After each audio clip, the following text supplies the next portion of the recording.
కేసీఆర్ పాలన పోవాలి అని ఆలోచన రావడానికి 10 ఏళ్ళు పట్టింది.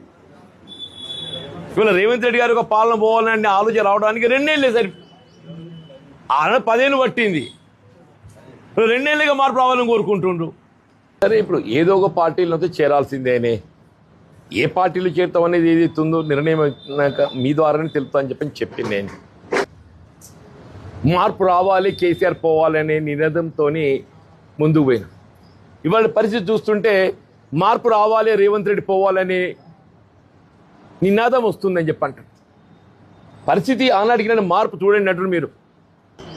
కేవలం 2 సంవత్సరాల కాలం మార్పు రావాలని కోరుకుంటున్నామో ఆ మార్పు ఎవరితో సాధ్యమైతే, ఇప్పుడు మార్పు అనేది ఏదైతే ఉందో రేవంత్ రెడ్డి గారు పోవాలనే దాన్ని సూచిక కనబడుతుంది. మార్పు అనేది ప్రధానంగా ఇప్పుడు రేవంత్ రెడ్డి గారు పోవాలి. రేవంత్ రెడ్డి గారు పోవాలంటే అప్పుడు కాంగ్రెస్ పార్టీతోని కేసీఆర్ పోతాడు అని చెప్పని భావించాను, కాంగ్రెస్ పార్టీకి అండగా నిలిచాను. మరి రేవంత్ రెడ్డి గారు పోవాలంటే ఏ పార్టీకి అండగా నిలవాలని కూడా ఆలోచన చేయాలి కదా. That's why little time.